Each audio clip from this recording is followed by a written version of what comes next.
नमस्कार दोस्तों, आज आपके लिए लेकर आया हूँ संगीता अग्रवाल जी की लिखी हुई कहानी बहू या नौकरानी। तो आइए कहानी शुरू करते हैं। मम्मी जी, अगले हफ्ते से मेरी छुट्टियां खत्म हो रही है, मुझे वापिस से ज्वाइन करना होगा। नवविवाहित मान्या ने अपनी सास शारदा जी से कहा। अरे, अब शादी के बाद घर देखो, नौकरी की क्या जरूरत है, शारदा जी बोली। पर मम्मी जी, शादी से पहले आप लोगों ने कहा था मैं नौकरी कर सकती हूँ, फिर अब ये सब बातें क्यों? मान्या हैरानी से बोली। तब हमने सोचा था घर की जिम्मेदारियां जब तुम पर पड़ेंगी तो नौकरी का ख्याल खुद ब खुद चला जाएगा। वैसे भी यहाँ से तुम्हारा ऑफिस कितना दूर है? सुबह जल्दी जाओगी और रात को देर से आओगी, तब घर के काम कौन करेगा? मैं?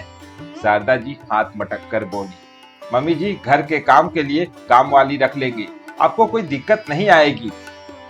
लो, अब नई रीत चलेगी इस घर में, घर की बहू नौकरी करने जाएगी और घर काम वाली संभालेगी।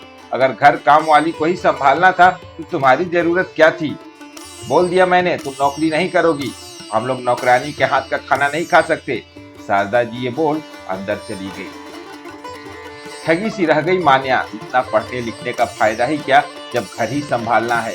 अच्छी खासी बैंक की नौकरी है, उसकी क्या, उसे छोड़ना होगा। अब और ये मम्मी जी क्या बोल गई, काम वाली को घर संभालना है तो बहू की क्या जरूरत है? मतलब बहू को घर के काम करने को लाया जाता है, बस इतनी ही जरूरत होती है उसकी। शाम को मान्या ने अपने पति रोहन से बात की। देखो मान्या, इस घर में मम्मी की ही चलती है तो तुम्हें उनके हिसाब से ही चलना होगा, इसमें मैं तुम्हारी कोई मदद नहीं कर सकता। रोहन ने हाथ खींच लिए। पर रोहन, मैंने इतनी पढ़ाई नौकरी के लिए तो की थी, सिर्फ घर संभालने को थोड़ी। मान्या हैरान हो बोली। देखो मान्या, इस घर में किसी चीज की कमी नहीं है तुम्हें, फिर क्यों तुम बेवजह बात को तूल दे रही हो? आराम से रहो ना, क्यों नौकरी के झंझट में पड़ रही हो? और चलो अब सो जाओ, बहुत रात हो गई है। रोहन बोला और लाइट बंद कर लेट गया। मान्या ने अपने माँ बाप से भी इस बारे में बात की, पर उन्होंने भी उसे ससुराल वालों के हिसाब से चलने की हिदायत दे डाली। एक लड़की शादी के बाद कितनी मजबूर हो जाती है। कुछ दिन मान्या असमंजस में रही, फिर उसको सबका विरोध करने की सोची। आखिर उसकी खुद की मर्जी भी तो मायने रखती है या नहीं? क्या शादी के नाम पर वो अपने सपनों की बलि दे दे? पर इससे पहले कि मान्या विरोध करती, उसके भीतर एक नवजीवन की सुगबुगाहट सुनाई दी। अब मान्या ने फिलहाल परिस्थिति से समझौता कर लिया। वक्त के साथ मान्या 2 बच्चों की मां बन गई। वो बच्चों की परवरिश बहुत अच्छे से कर रही थी, साथ साथ घर भी संभाल रही थी।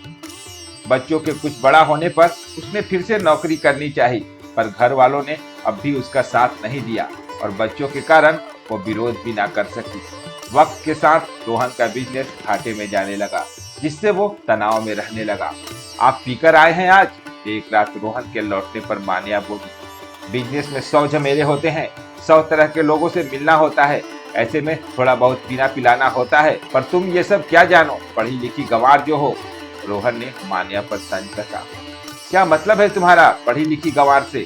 सारा दिन घर संभालती हूँ, बच्चों को देखती हूँ, इससे क्या मैं गंवार हो गई? रोहन की बात सुन मान्या गुस्से में बोली। अरे कौन सा बड़ा काम करती हो, ये तो कोई नौकरानी भी कुछ पैसों में कर ले, रोहन चिल्लाया। सन रह गई मान्या रोहन की बात सुन। इस घर के लिए अपना कैरियर खत्म किया, बच्चों की परवरिश में खुद को झोंक दिया, पर ये तो कोई नौकरानी भी कर लेती। मतलब मेरा वजूद एक नौकरानी भर का है बस।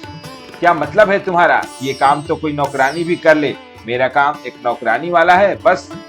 जब मैं शादी करके आई, नौकरी तुम लोगों ने छुड़वाई, क्योंकि मम्मी जी का कहना था नौकरानी ही काम करेगी तो बहू की जरूरत क्या। आज तुम कहते हो जो काम मैंने नौकरी छोड़ कर किए वो तो एक नौकरानी भी कर लेती, मान्या चिल्लाई। मुझे तुमसे बहस नहीं करनी, नींद आ रही है मुझे, सोने दो। हकीकत सुन रोहन मुंह फिर लेट गया, पर मान्या की आंखों में नींद नहीं थी। क्या एक औरत हमेशा यही सहती रहेगी? नौकरी करे तो उसे बहू के फर्ज याद दिला एक जंजीर में जकड़ दिया जाता है, और जब बहू के सब फर्ज निभाती है तो उसके कामों को नौकरानी के काम बोल दिए जाते हैं। क्या इसीलिए मैंने नौकरी छोड़ी थी? 12 साल इस घर को दिए, उसका ये सिला? एक औरत खुद को साबित कैसे करे, कैसे वो अपना वजूद बचाए? नहीं नहीं, मुझे किसी को कुछ नहीं साबित करना, बस अब खुद का वजूद तलाशना है।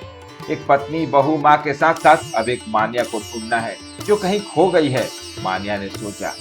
पर क्या ये आसान था?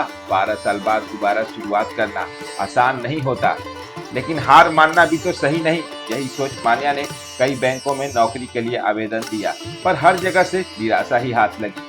मान्या ने बहुत सोचा और फिर हार कर कुछ स्कूलों में अध्यापिका की नौकरी के लिए आवेदन डाल दिए, क्योंकि कुछ न करने से बेहतर कुछ करना है।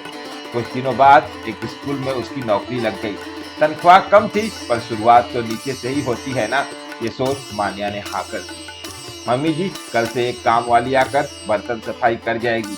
खाना मैं सुबह बना दूंगी, आप दिन में रोटियां सेक लेना बस, क्योंकि पापा जी खाना जल्दी खाते हैं और मुझे आते आते देर हो जाएगी। शाम को मान्या ने किसी से पूछने की जगह अपनी बात रखी। पर घर छोड़ तुम्हें नौकरी करने की जरूरत नहीं है, मुझसे बुढ़ापे में ये सब नहीं होता, शारदा जी बोली। मम्मी जी, मैं अपनी तनख्वाह में से इतना ही खर्च कर सकती हूँ। अगर आपसे नहीं होता तो अपने बेटे से बोल खाने के लिए भी कोई रख लीजिए, क्योंकि मैंने जो कदम बढ़ाया है उससे पीछे नहीं हटूंगी। वैसे भी बहू कोई नौकरानी नहीं होती जिसे घर संभालने को लाया जाए बस, और फिर यही कहा जाए जो काम वो करती है वो तो नौकरानी भी कर ले। मान्या ने रोहन की तरफ देखते हुए बोला। उसका आत्मविश्वास से भरा चेहरा देख किसी की हिम्मत नहीं हुई आगे कुछ बोलने की।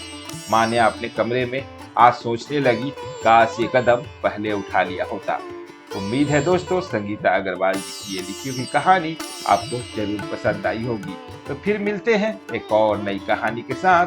तब तक अपने दोस्त को दीजिए इजाजत। धन्यवाद।